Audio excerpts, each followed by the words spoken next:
Bonjour à toutes, bonjour à tous, bienvenue dans ce nouveau numéro d'épisode suivant. Je suis ravi de vous retrouver. Épisode suivant, c'est votre rendez-vous sur Tech & Co pour décrypter l'actualité des plateformes de streaming. Plateformes de streaming qui ont décidé de sortir non pas une, non pas deux, mais 3 séries cette année sur la haute couture. Alors il y aura du Dior, il y aura du Balenciaga, il y aura du Chanel, il y aura du Lagerfeld. Bref, les grandes figures de la mode sont bien représentées cette année. On va s'intéresser à ce phénomène avec mes 2 invités du jour. Tout d'abord, Juliette Weiss. Salut Juliette. Bonjour Clément. Juliette, journaliste pour Iconic Business. C'est notre site, on va dire, dans le groupe BFM consacré à la mode, le luxe. La mode, au luxe, tout ce qui touche le lifestyle. Et alors, on a une appétence particulière pour la mode et le stylisme. Et peut-être une maison particulière qui te tient à cœur. Une maison qui me tient à cœur, peut-être Balmain. Avec Balmain. Olivier Roustin qui me parle beaucoup. Eh bien, Balmain qu'on voit d'ailleurs dans une de ces séries-là. En face, c'est Benoît Lagan. Salut Benoît. Salut. Benoît, journaliste spécialiste des séries. Toi, on t'entend notamment et on te voit aussi à la télé, Télématin, France Inter. Télématin sur France 2, France Inter le dimanche. Et non, je n'ai pas un goût particulier pour la haute couture. J'ai un t-shirt Inspecteur Gadget, ça dit tout. Bah, ça peut être du Dior, on sait jamais. Maintenant, ils font des collabs pop culture dans toutes les grandes maisons. Donc pourquoi pas demain une collaboration. Ça va. Merci, je suis rassuré. Dior et Inspecteur Gadget, si vous nous écoutez du côté de chez Dior, ça peut vous donner une idée. Merci à tous les deux d'être là. Je vous propose qu'on attaque direct par ce débat de la semaine.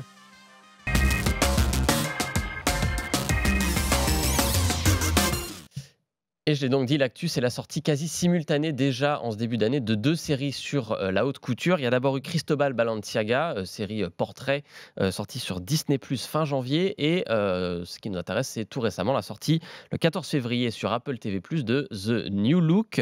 The New Look, le titre parle un peu moins de lui-même, pour le coup. C'est une série qui, on va dire, retrace le Paris de la haute couture pendant l'occupation, pendant la Seconde Guerre mondiale, où se croisent donc notamment des grandes figures telles que Dior, Chanel et évidemment Balenciaga, qui, même s'il était espagnol, était à Paris pendant les grandes époques de la mode parisienne.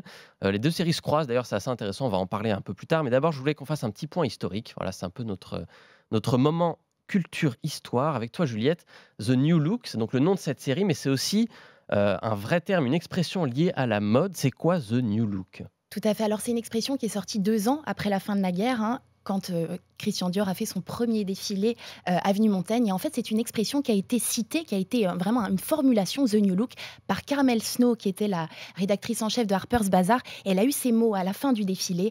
Alors exactement, elle lui a dit « Mon cher Christian, vous avez ici révolutionné la mode, vous nous avez sorti le nouveau look ». Donc des nouvelles silhouettes qui se caractérisent particulièrement par... On part de l'austérité, on veut plus d'austérité, on veut de l'hyper-féminin, on veut quelque chose de très féminin, on veut des pièces qui prônent le romantisme, on veut des pièces très... c'est la femme fleur, vous voyez, c'est l'épanouissement de la femme. On ne veut plus du tout ces silhouettes très structurées, très rigides, on veut des couleurs. Et Christian Dior parlera et fera même des silhouettes qu'on appellera la femme fleur, la femme qui s'épanouit, qui est extrêmement féminine, taille marquée, on le verra après avec des pièces emblématiques comme le tailleur bar. On le voit beaucoup dans la série, pas assez à mon goût, mais bon, ça c'est un détail. Voilà. Alors il y a aussi une chose intéressante avec The New Look, c'est qu'on va rallonger les longueurs. On avait tendance à penser que la femme, qu'elle porte des choses assez courtes, et bien là non, on allonge les longueurs, donc on rajoute des centimètres, ce qui est un peu compliqué à l'époque. Oui, ce qui avait voilà, critique avec les textiles. Tout à fait. Et alors le New Look, il est caractérisé aussi par une chose, c'est le trio taille, fesses, poitrine. Dior, il va travailler la taille, les fesses et la poitrine. Tout ça doit être mis en avant dans ses créations. Et il le dit d'ailleurs au tout début de la série. Il dit « Moi, je veux créer les plus belles robes pour femmes ». On n'est pas dans on veut pas des vêtements qui soient forcément fonctionnels. On veut des vêtements qui soient extrêmement beaux. On veut faire rêver les femmes. On veut sortir de cette austérité qui nous plombe pendant la guerre. Et vraiment, on contre-pied du style actuel. Et donc, c'est le New Look, l'évolution de la mode et la renaissance de la féminité pour Christian Dior. Et ben voilà, on a une bonne définition bien complète. Benoît, tu l'as dit, la haute couture, c'était pas forcément ton point fort. Est-ce qu'en regardant The New Look, Balenciaga, les 2 séries, est-ce que tu as appris des trucs sur la mode ? Est-ce que ces 2 séries qui, à ton sens, mettent en avant ce que c'était que la haute couture parisienne à l'époque ? Alors mon point de vue critique va s'entendre tout de suite quand je vais dire que j'ai beaucoup appris en regardant Balenciaga, que j'ai pas appris grand-chose en regardant The New Look. Voilà. Je crois qu'on est tous d'accord autour du plateau. Je crois qu'il y a un avis unanime là-dessus. Parce que il Il y a comprendre des enjeux industriels, de personnes qui arrivent à un moment donné avec une vision. Bon, ça, c'est une chose. Mais il y a comprendre ce que c'est que cet art-là. Et quand on regarde la série Balenciaga, par exemple, on arrive presque à ressentir que c'est la rencontre entre l'artisanat le plus simple avec quelque chose qui dépasse cet artisanat. Enfin, on le ressent même dans la façon dont c'est raconté. Dans The New Look, ce qui est intéressant, en revanche, c'est les trajectoires des personnages. C'est-à-dire qu'effectivement, on connaît Dior, on connaît Chanel, on connaît ces personnages-là presque, et là, tout d'un coup, on les découvre autrement. On les voit, et la série commence parce qu'on est pendant la guerre sur ce qu'il devait ou pas, comment il devait se positionner pendant l'occupation. Donc c'est presque plus une série sur la guerre finalement et l'occupation que sur la mode. Ouais, du moins la première moitié ouais. de la série. Puisque au final, l'épisode 3-4, ça y est, la libération de Paris arrive. Donc il y a la moitié au moins de la série qui est sur ça. Voilà. Donc oui, j'ai appris des choses et je me suis trouvé dans une situation, notamment quand j'ai regardé Balenciaga, à me dire mais en fait tout ça me passionne. Alors que je ne pensais pas a priori être passionné par ce sujet. Et moi, c'est ce que j'attends d'une série. C'est que quand elle s'intéresse à des univers que je connais pas, que je plonge littéralement dedans. Là, on est effectivement dans les ateliers. Alors en plus, c'est dans des immeubles haussmanniens, tout ça est très bien reconstitué. Dans les deux séries, pour le coup, on fait des beaux efforts là-dessus. Il y a peut-être une différence qui est importante. On va peut-être parler de The New Look, qui est un peu la plus grosse série en termes de médiatisation, on va dire, celle qui va peut-être être la plus vue, qui est quand même assez fictionnalisée. Moi, j'ai eu l'impression, Juliette, peut-être toi qui connais bien cette période, il y a des libertés qui sont prises pour rendre l'histoire peut-être plus américaine. J'ai envie de dire, c'est une série américaine qui est tournée, on va le préciser, qui est tournée en anglais, avec quand même des expressions françaises qui restent, c'est-à-dire que les personnages disent quand même rude, blablabla, ils disent monsieur, ils disent madame, mais après ils parlent en anglais. On sent qu'il y a quand même la volonté à la fois d'appâter l'américain avec ce côté très français, regardez Cocorico, machin, les gens ils ont des accents, mais ça reste quand même tout en anglais et destiné à un public américain quand même, non? Complètement. Alors déjà, on le voit bien parce que l'émotion est au cœur de la série. C'est vraiment basé sur l'émotion, sur les sentiments. Je trouve un petit peu long d'ailleurs ce travail-là, donc très américain là-dedans. Et puis aussi, on le voit même dans les costumes. C'est-à-dire que si vous prenez des images d'archives de Coco Chanel, c'est une personne qui était extrêmement apprêtée. Alors, elle l'est évidemment dans la série, mais on a un petit peu mis ça au goût du jour, un peu moderne. Bon, elle a quelques colliers, mais voilà. La réalité, c'était que Coco Chanel, elle portait des rangées de colliers, elle portait des manchettes, les accessoires étaient extrêmement importants. Et il y a plusieurs passages dans la série qui m'ont un petit peu marqué, où alors évidemment elle est dans des situations qui sont compliquées, donc on se dit c'est peut-être pas le moment où elle va être le plus fancy, et pourtant elle avait cette particularité de vraiment faire attention aux détails. Donc même là il y a des petites adaptations, même en termes de stylisme, qui sont faites. J'ai presque l'impression parfois qu'on se dit bon allez ça va passer, on va lui mettre le pantalon taille haute et machin, on va lui mettre le petit truc et c'est bon, 3 rangées de colliers. Donc j'étais un peu déçue, je trouve que ça a été un petit peu peut-être que les Français auraient pu faire quelque chose d'un peu plus... Et comme souvent finalement avec les fictions américaines qui se passent en France ou même dans d'autres pays, nous on a un regard français là-dessus, peut-être qu'on connaît le mieux, qui ont tendance à vouloir faire rentrer la France dans des cases qui sont les cases de la pensée américaine, à savoir certains clichés, on va dire, pour dire le mot. Oui, alors il y a ça. Bon, pour moi, il y a la mécanique de la langue qui est très très très problématique. Balenciaga, ils nous font une série qui parle en basque, en castillan, en français, en anglais. Enfin, et j'en passe. Donc, ils assument le fait que à travers Balenciaga, ils font une série internationale. Aujourd'hui, on est à l'ère des plateformes. Moi, je ne demande pas à une plateforme de me faire une série France Télé ou TF1. Je lui demande de me faire une série internationale. Si elle me fait une série internationale, qu'elle m'offre une série internationale et qu'elle ne m'offre pas une série américaine où nos comédiens français sont ridicules en parlant un français avec un accent improbable. Et il y a par exemple dans The New Look une scène dans un épisode où c'est presque une réunion syndicale. Tous les créateurs sont là, ils parlent tous anglais, et il y a même Jean Cocteau qui va parler dans un coin, il a une phrase et il est ridicule parce qu'il parle comme moi, je parle anglais et encore. Et on n'y croit pas du tout, on n'y croit pas une seule seconde que Jean Cocteau parle en anglais. Et à ces moments-là, on est perdu et on n'y croit plus. Donc, alors, je suis heureux d'entendre des informations sur que si même visuellement, on se permet des libertés, alors là, ça me pose encore plus de problèmes. Et d'ailleurs, la série, moi, m'a posé des problèmes sur, mais alors, est-ce que vraiment Chanel était comme ça dans son rapport avec les nazis? Est-ce que, parce que on en fait vraiment la méchante, hein. Enfin, Ouais. si Oui, on oui. est dans une série à la Dallas, alors c'est la méchante. Elle est rendue effectivement assez détestable pour son Et Dior, caractère, ses prises de et position. Dior étant beaucoup plus. Alors que quand on regarde Balenciaga, on se dit, mais Dior, il aurait pas un peu pompé Balenciaga un Mm. tout petit peu? Mhm. Enfin, Non, bien sûr. alors du coup, on se pose des questions sur la véracité de tout ça. Bien Moi, sûr, je suis assez d'accord bien avec sûr. ça. Effectivement, il y a peut-être ce problème dans The New Look qu'il y a 2-3 éléments qui viennent perturber la crédibilité. Derrière, on se met à douter de tout. Mm. On se dit, mais attendez, s'ils m'ont un peu embarqué là-dedans, est-ce que vraiment je dois croire à ce personnage? Est-ce que telle rencontre a vraiment eu lieu à tel moment? Il y a beaucoup de personnages qui se croisent. On voit par exemple Balenciaga et Dior qui se croisent dans un café, dans The New Look, dans une ambiance un peu de résistance, où on sent que les deux cherchent un moyen d'éviter de faire des choses pour les nazis. Et en même temps, dans Balenciaga, Mm. on nous dit très clairement que Balenciaga a fait des robes pour des femmes qui étaient avec des officiers nazis et Mm. il l'assume. Oui. Donc il y a 2 points de vue clairement. Il y a un point de vue européen dans Mm. Balenciaga, un point de vue américain dans The New Look. Tout à fait. Les 2 sont pas forcément compatibles. Et justement, peut-être Balenciaga est intéressante là-dessus. Moi, j'ai eu ce sentiment de réalisme aussi, peut-être Benoît, Mm.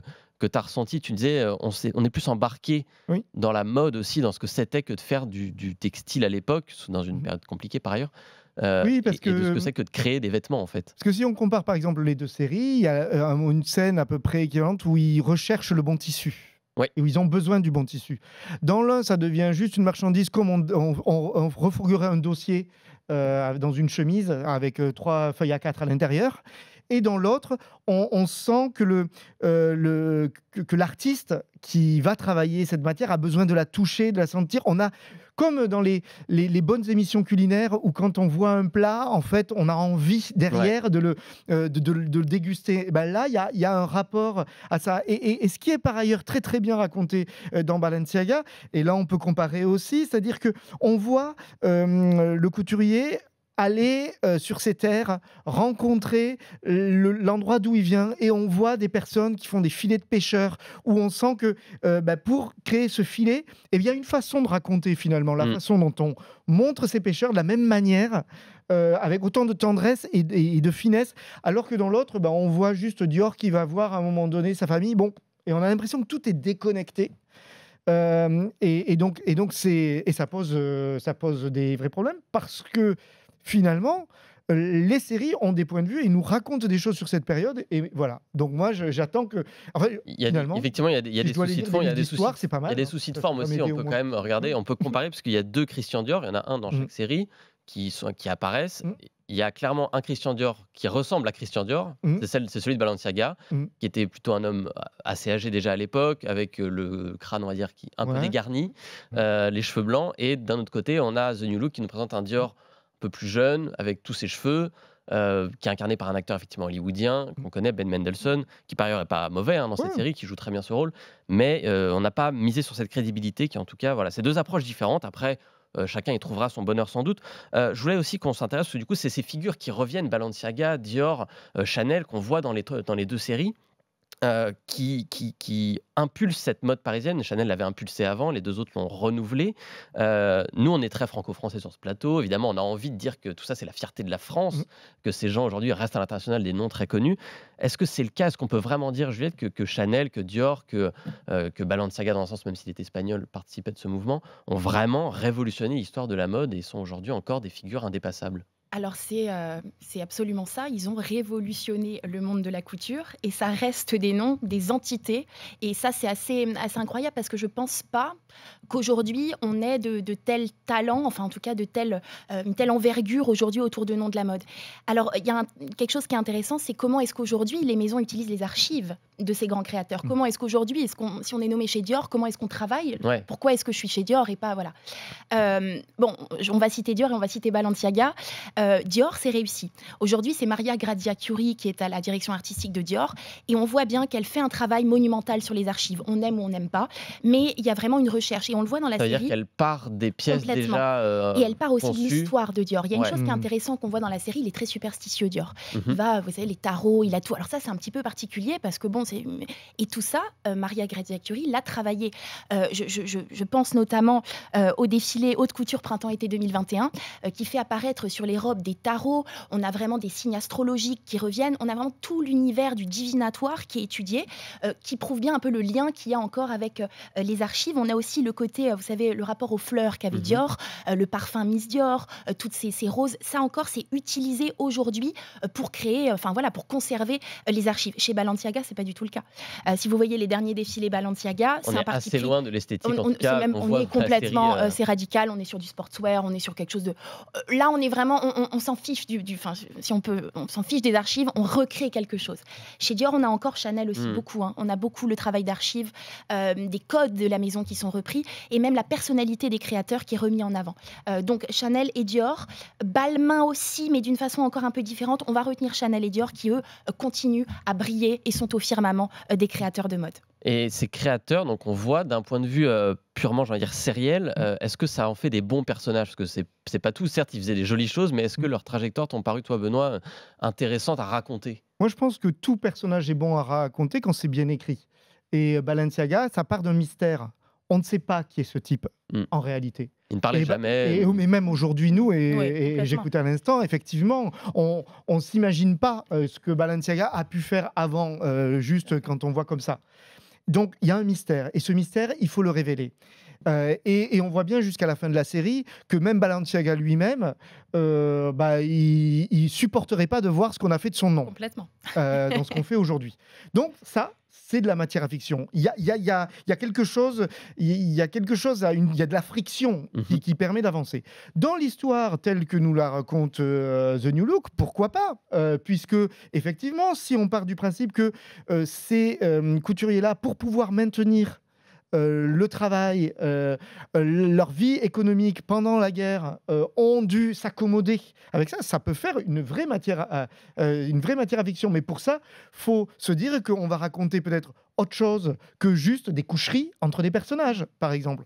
Donc ça dépend. Tout est matière. D'autant plus que la série a une histoire finalement avec la mode. Et quand on regarde l'histoire des séries, on voit bien que ce soit dans les années 70, toutes les grandes comédiennes de séries pouvaient être des égéries aussi pour des maisons de haute couture. Donc, en fait, je dirais des drôles de dames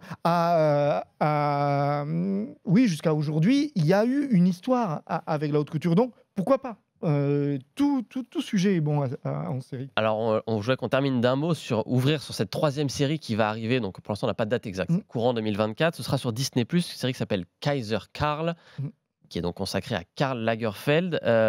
Juliette, en un mot, là, on va changer de type de figure de la mode, puisque là, les séries dont on parle, c'est des séries sur des fondateurs de maisons. Ils ont créé leur maison, leur ligne, leur style. Ils l'ont imposé par ailleurs. Karl Lagerfeld, lui, il n'a pas créé sa maison. Il a repris, il a été directeur artistique. Je ne sais pas quel est le mot exact, mais en tout cas, voilà, c'est quelqu'un qui est un successeur. Tout à fait. Il est passé par beaucoup de maisons, mais c'est surtout une personnalité emblématique. Et je pense que c'est un très bon choix de faire des séries, de faire des documentaires. Ça fonctionne toujours, Karl. J'ai lu des tas de livres sur lui, j'ai vu des tas de films. À chaque fois, on a une nouvelle vision. C'est quelqu'un de caustique, c'est particulièrement intéressant. Il est particulièrement intéressant, et c'est aussi intéressant d'avoir sa vision de comment est-ce que lui adapte son style à la maison. Et il est très très fort pour ça. Chanel, il l'a rendu complètement... Enfin, je veux dire, Chanel ne serait rien sans Karl, si je puis me permettre. En tout cas, aujourd'hui, elle n'aurait pas le même impact. Chez Fendi également. Donc, Karl avait vraiment cette vision, cette capacité de s'approprier des codes et de les rendre extrêmement désirables. Donc, j'ai hâte de découvrir cette série. Et non, je pense que ça va être très intéressant. Benoît, en un mot, hâte ou pas? Oui, hâte, d'autant plus qu'on sait que c'est basé sur le livre de Raphaël Baquet, que donc ça part pas de rien. C'est ça. Et qu'ensuite, c'est un personnage c'était déjà un personnage de fiction quand on le voyait, dès qu'il apparaissait aux actualités, etc. On voyait déjà le comédien. Donc en fait, moi, ça, je pense que si c'est bien traduit, et les scénaristes qui ont travaillé là-dessus ont tous travaillé sur des séries quand même intéressantes, donc je me dis que ça devrait être correct. Par ailleurs, j'espère que Disney+ travaille sa plateforme internationale de façon intelligente, et que après Balenciaga, s'ils font ça, c'est qu'ils créent une sorte de série dans la série. C'est vrai. Et que donc ils vont respecter cette idée, je l'espère, au moins sur le rapport à la langue. On peut déjà envisager dans un sens, puisque c'est un acteur autrichien, il me semble, qui a été choisi, Daniel Brühl, qui effectivement... Alors, est-ce que ça parlera en anglais ou en allemand à certaines phases? On verra bien. Ce sera sur Disney+, en tout cas, dans l'année.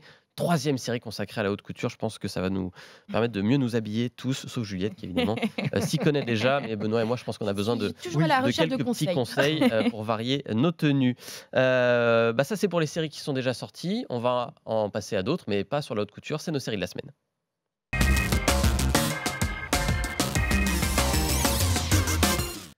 Et je commence avec toi, Benoît. Tu nous as apporté une série que tu m'as décrite un peu comme un plaisir coupable assumé. Ouais. Ça s'appelle So Help Me Todd, Oui. sur Paramount+. C'est ça. Plaisir, not guilty. En fait, moi, j'ai pas de plaisir coupable, hein, je le dis occasionnellement. Tout ce qui fait plaisir est donc pas coupable, puisque on passe un bon moment, et surtout devant les séries. C'est vrai. Ce que j'aime dans So Help Me Todd, c'est que déjà, on est dans de la comédie policière ou judiciaire. C'est l'histoire donc de Todd. Todd est un détective privé, un petit peu borderline, donc parce qu'il s'arrange finalement avec la loi, un petit peu bordélique. Il suffit de regarder sa voiture pour voir à quel point c'est pas terrible. Il s'est pas rangé, ce monsieur. Et sa mère est une très grande avocate d'un très grand cabinet. Le problème, c'est que lui, en début de série, se retrouve coincé puisque il ne peut plus exercer le métier de détective. Et sa mère se dit que finalement, peut-être le côté filou de son fils pourrait l'aider pour enquêter sur les dossiers dont elle a la charge. À partir de là, se crée un duo mère-fils de comédie qui, a priori, n'invente rien, qu'on a déjà vu 18 fois. Et à la fois... Ça marche. Ça marche parce qu'il y a une façon pour le personnage de Todd, interprété par Skylar Astin, d'être très plastique dans sa façon de bouger. C'est-à-dire, quand il est en filature, il est rigolo à voir. Okay. Il a une façon de parler à sa mère qui est assez drôle. Et elle, on sent bien que finalement, sous ses premiers abords très haut standing, en fait, ça l'amuse. Et il y a en plus de ça, et c'est le troisième point que moi j'adore, c'est qu'on est dans une série aussi familiale, puisqu'il y a des dîners une fois par semaine organisés autour de la mère de la série. Et on a, comme on les aime souvent dans les séries familiales, ces repas de famille où ça part dans tous les sens, puisqu'ils sont d'accord sur rien. Donc, grand classique de la comédie américaine aussi. Grand classique. Donc on est vraiment dans un mélange des genres. Si on aime les séries judiciaires, ça peut nous plaire. Les comédies policières aussi. La série familiale, c'est fait pour vous. Et puis on passe au moment. Et c'est ce qu'on appelle aux États-Unis le formula show, qu'on voit de moins en moins et qui pourtant est la base de la structure des séries américaines. Explique-nous justement ce que c'est que ce formula show. Les formula show, c'est les séries formules, comme il en existe depuis toujours. Starsky Hutch est un formula show. Des personnages dans un cadre et chaque épisode une histoire. D'accord, ouais. Et puis, au fur et à mesure des décennies, en gros depuis les années 60 jusqu'à nos jours, on a mis un petit peu de feuilleton. C'est-à-dire qu'il y a tout ça, mais les personnages évoluent d'épisode en épisode. Il se passe des choses dans l'épisode 1 qui va impacter l'épisode 5. Et on est vraiment là-dedans, c'est-à-dire que dans une série, comme on a pu en voir depuis toujours, mais avec ce petit plus de ces deux comédiens qui s'amusent à l'écran et qui du coup nous amusent nous en retour. Et ça donne envie, donc ça s'appelle So Help Me Todd, So Help Me Todd avec Paramount+. Ce jeu de mots, So Help Me Todd. Effectivement, So Help Me God. Il y a une saison qui est déjà sortie, la deuxième est en train d'être diffusée, là, il me semble, elle commence, là, je crois. Voilà, c'est le moment de commencer à rattraper et d'enchaîner. Et une série détective privée, du coup, je comprends le t-shirt Inspecteur Gadget. Voilà. Je vois que tout est lié. Finalement, tu n'as peut-être pas de leçon à recevoir en termes de mode. Je vois que tout le storytelling est travaillé, je n'ai plus qu'à rendre mon... On ne lui fait pas. Juliette, toi, tu as choisi une série qui s'appelle The Tourist. C'est une série de la BBC qu'on peut voir, nous, sur Netflix. Alors, on prévient ceux qui nous écoutent, ça n'a rien à voir avec le film avec Angelina Jolie et Johnny Depp qui est sorti il y a quelques années. Important de le rappeler, absolument rien à voir. Alors, The Tourist, présente-nous The Tourist. Alors, The Tourist, c'est une série de 2022 des frères Williams. Alors moi, ce que je trouve très intéressant, c'est... côté, ça me rappelle Fargo, la série Fargo, ça me rappelle l'univers des frères Cohen. C'est filmé, j'aime beaucoup la façon dont c'est filmé. Alors l'histoire, ça se passe dans l'outback australien. Déjà, c'est intéressant parce que c'est vraiment le côté, c'est un endroit qu'on connaît pas trop. Un territoire qu'on et il y a un côté un petit peu un petit peu brut de décoffrage. Hein. C'est vraiment des personnages qui sont, on est bien loin de quelque chose de très précis, c'est très brut de décoffrage, voilà, poussiéreux. C'est un peu plus sale que dans les ateliers de Dior et Oui, Balenciaga. encore, vous savez, parfois. Exactement. Et donc, en fait, c'est un homme qui a un accident de voiture, enfin un accident de semi-remorque, et qui devient amnésique. Alors, l'amnésie, ça fonctionne très bien dans les séries parce que ça permet de tracer, voilà, exactement, mais des grands flashbacks. Donc, voilà, c'est tout le parcours de cet homme qui tente de retrouver la mémoire. Évidemment, il est entouré par des personnages très caustiques, complètement décalés. Coup de cœur pour la policière, qui me fait penser aussi à la série Fargo, qui est un petit peu décalée, toujours très peu confiance en elle, mais qui s'avère au final très smart. Et puis alors un Jamie Dornan qui est exceptionnel. Vraiment dans la série, je l'ai trouvé... Jamie Dornan, pour ceux qui ne connaissent pas, qui était l'acteur principal de 50 Shades of Grey, 50 nuances de gris. Il a fait d'autres choses par ailleurs, mais voilà, ça reste le rôle qu'il a. Et puis alors bon, c'est... Ouais. Donc c'est porté par une ambiance western. J'aime bien les westerns. Je trouve que c'est assez intéressant ce travail d'ambiance. Et moi c'est surtout la fin. Alors la fin elle est assez clivante. Hein. J'ai lu pas mal d'avis là-dessus. Beaucoup n'ont pas aimé. En fait ça met l'homme qui a perdu la mémoire face en fait à la réalité de sa vie. Il se trouve que c'était un homme qui était très mauvais. Tout le long du film, on se dit, la série il est génial. C'est vraiment... Et en fait pas du tout. C'était vraiment quelqu'un de très très mauvais. C'est la dualité. Il se rend compte de qui il est. Et il se dit, mais je me dégoûte. Et c'est ce côté un peu dualité, ce côté anti-héros qui est déroutante et qui interroge et que j'ai trouvé très intéressante. Donc je recommande. Et qui en plus donne matière à une suite, parce qu'il y a une saison qui est déjà sortie, qui est disponible sur Netflix, et la deuxième va arriver là dans très très peu de temps, le 29 février. Je me demande bien ce qu'ils vont pouvoir inventer. Et qui se passera dans d'autres lieux. Je crois qu'on va quitter l'Australie, il me semble, pour... partir sur des terres plus proches. Et petite information, c'est une série qui avait eu une première diffusion sur France Télévisions. Ah d'accord.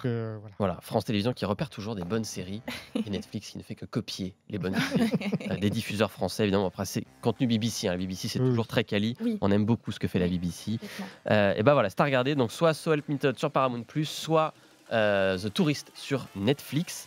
C'est la fin de cette émission. Vous avez de quoi regarder, là, ça devrait être bon. Merci Juliette, merci Benoît d'avoir été avec moi. Vous pouvez revoir l'émission évidemment en replay si vous en avez raté une partie. C'est sur le site de Tech & Co et en podcast sur toutes les plateformes d'écoute comme d'habitude. Moi je vous dis à la semaine prochaine.